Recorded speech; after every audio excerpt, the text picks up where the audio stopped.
bisa jadi ada perkara-perkara tertentu secara sosial budaya memang yang kemudian menjadikan misi di dalam pernikahan ini menjadi tidak optimal. Contoh, ketika Sayyidina Umar bin Khattab radhiyallahu anhu melamar Ummu Kulthum binti Abi Bakar As-Siddiq radhiyallahu anhu, Sayyidah Aisyah radhiyallahu anha tahu latar belakang sosial budaya keluarga Sayyidina Umar sangat berbeda dengan keluarga Sayyidina Abu Bakar. Keluarga Sayyidina Umar dibesarkan dengan disiplin, keras, tegas, kokoh, dan ucapan-ucapan bernada tinggi. Sementara keluarga Abu Bakar As-Siddiq radhiyallahu anhu dibesarkan dengan kelembutan, helm, kemaafan, dengan berbagai toleransi yang sangat lebih luas dibanding keluarga Sayyidina Umar. Sayyidah Aisyah radhiyallahu anha, ibunda kita, memperkirakan kalau pernikahan ini terjadi, maka misi masing-masingnya bisa repot. Umar akan kerepotan oleh tangisan-tangisan istrinya, dan istrinya akan kerepotan oleh ucapan-ucapan tingginya Sayyidina Umar ibn Khattab radhiyallahu anhu. Maka Umar jadi pemimpin negara tidak optimal, sementara juga kehidupan rumah tangga mereka juga tidak optimal. Maka Aisyah radhiyallahu anha mengarahkan Sayyidina Umar, ini dalam kasus ini bukan perceraian yang terjadi, tetapi karena masih sifatnya baru lamaran, lamaran itu dibelokkan dari kepada Ummu Kulthum binti Abi Bakar menjadi kepada Ummu Kulthum binti Ali bin Abi Thalib radhiyallahu anhu. Karena kata Aisyah, keluarga Umar dengan keluarga Ali lebih ada kemiripannya dalam soal-soal sosial budaya itu dan tradisi-tradisi keluarga itu, sehingga penyesuaiannya tidak terlalu lama. Karena kalau kemudian nanti mengganggu, repot. Maka benar Allah telah menakdirkan demikian. Bahagia bagi Sayyidina Umar, bahagia bagi Sayyidina Ali. Pernikahan Umar dengan Ummu Kulthum binti Ali bin Abi Thalib ini menjadi sebuah pernikahan yang sangat berkah di dalam kepemimpinan Umar. Karena Ummu Kulthum binti Ali bin Abi Thalib seba'da wafatnya Atikah binti Zaid, istri Sayyidina Umar yang sebelumnya, menjadi seorang penyokong bagi kepemimpinan Sayyidina Umar dengan luar biasa. Kalau Anda mengatakan di balik seorang lelaki yang besar, pemimpin yang besar, ada wanita yang sangat dahsyat, maka pada kehidupan Sayyidina Umar ada dua wanita. Satu Atikah binti Zaid, yang kedua adalah Ummu Kulthum binti Ali bin Abi Thalib. Ini yang diajak Umar keliling malam-malam. Kalau Ummu Kulthum binti Abi Bakar agak tidak cocok diajak keliling malam-malam. Patroli malam-malam, ada wanita mau melahirkan, gak ada yang nolongin. Umar datang, hei Ummu Kulthum, mau gak dapat pahala? Apa itu? Nolong wanita melahirkan. Ayo ikut aku. Umar yang memasak air panas, Umar yang kemudian menyiapkan hidangan. Suaminya wanita itu bingung gak tahu mau ngapain. Coba begini aja gitu. Kemudian istrinya Umar, Ummu Kulthum binti Ali bin Abi Thalib, membantu persalinannya. Umar yang mengurus semuanya, mencuci kain-kain yang kotor dan lain sebagainya. Tabarakar Rahman, presiden mana yang kayak begitu? Dan kemudian setelah selesai lahir, kemudian Ummu Kulthum mengatakan kepada Sayyidina Umar, berbahagialah wahai Amirul Mukminin, ini adalah seorang anak di antara anak kaum muslimin di bawah kepemimpinanmu. Dengar begitu suaminya, nggak ngira bahwa yang nolongin persalinan itu Amirul Mukminin dan istrinya Amirul Mukminin.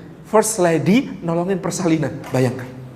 Hanya Ummu Kulthum binti Ali bin Abi Thalib yang bisa sedemikian. Nah, kendala sosial budaya itu terjadi. Misalnya pada Sayyidina Zaid bin Harithah radhiyallahu anhu dengan istrinya Zainab binti Jahsy radhiyallahu anha. Ini pernikahan yang pada saat itu oleh Rasulullah sendiri dipaksakan. Sejak awal sebenarnya keluarga Jahsy, keluarga besar, keluarga utama, keluarga bangsawan tinggi Quraisy ini berharap Zainab menjadi istri bagi Nabi Shallallahu Alaihi Wasallam. Tetapi Nabi sangat ingin membahagiakan putra angkat kesayangannya pada saat itu, yaitu Zaid bin Harithah. Maka Nabi melamar Zainab, keluarganya sudah senang, ternyata melamar untuk Zaid, putra angkat beliau. Bagaimanapun kedudukannya Zaid putra angkat, dan bagaimanapun Zaid bin Harithah berkulit hitam dan bekas budak.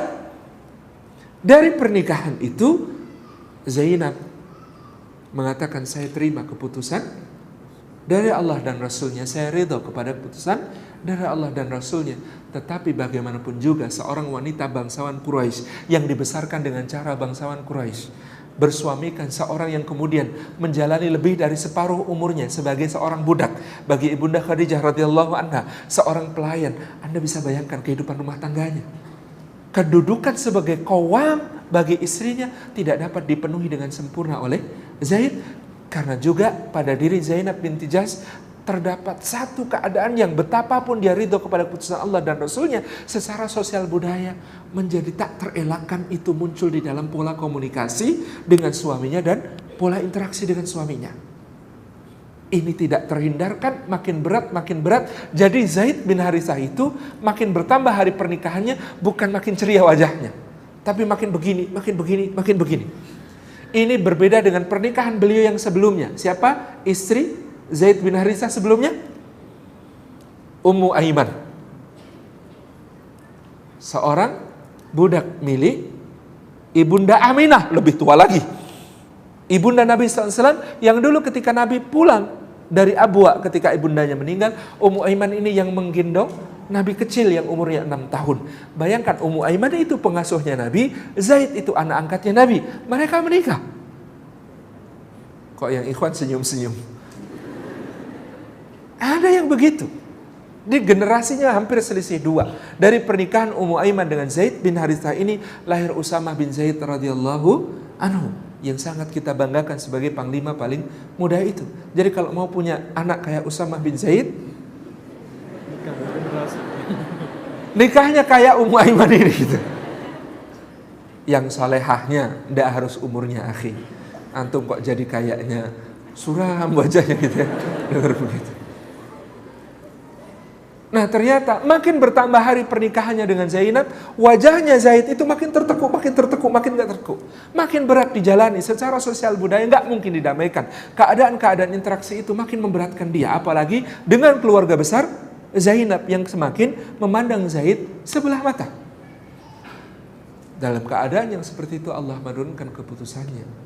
Allah itu tahu, lebih tahu tentang hatimu, ya Rasulullah, bahwa sebenarnya juga Rasulullah SAW itu kalau kemudian memutuskan untuk Zaid, karena ketika itu mengatakan kepada Zaid itu sudah lapor berulang kali, ya Rasulullah, saya mau ceraikan istri saya. Tahan ya Zaid, sabar ya Zaid, tahan ya Zaid, sabar ya Zaid. Allah mengatakan, Allah tidak malu tentang kebenaran. Sampai Zaid menuntaskan urusannya, maka satu-satunya nama sahabat yang disebut dalam Al-Quran itu Zaid. Ketika Zaid sudah menentukan selesai dengan urusannya, maka kami nikahkan Zainab itu dengan engkau. Bayangkan beratnya Rasulullah SAW menerima keputusan pernikahan dengan Zainab itu. Ini istri yang beliau nikahkan sendiri dengan anak angkatnya. Kemudian oleh Allah diperintahkan untuk diceraikan oleh Zaid, lalu oleh Allah dinikahkan kepada Rasulullah. Itu kan baper banget kata anak sekarang. Itu berat sekali bahkan bagi Nabi Sallallahu Alaihi Wasallam. Itu berat sekali bahkan bagi beliau Sallallahu Alaihi Wasallam. Maka Allah Subhanahu Wa Taala menegaskan, Allah yang membela kehormatan beliau. Enggak, kata Allah Subhanahu Wa Taala, ini engkau melaksanakan perintahku bukan untuk kesenangan dirimu, bukan atas syahwatmu. Kami nikahkan engkau dengan ini. Allah membatalkan hukum angkat mengangkat, adopsi mengadopsi yang ada pada masa jahiliyah, yang dulu anak angkat dianggap setara dengan anak kandung. Maka terjadilah perceraian itu untuk satu hikmah yang sangat besar bagi kaum muslimin. Jadi sebab yang semacam ini juga dibenarkan oleh syariat.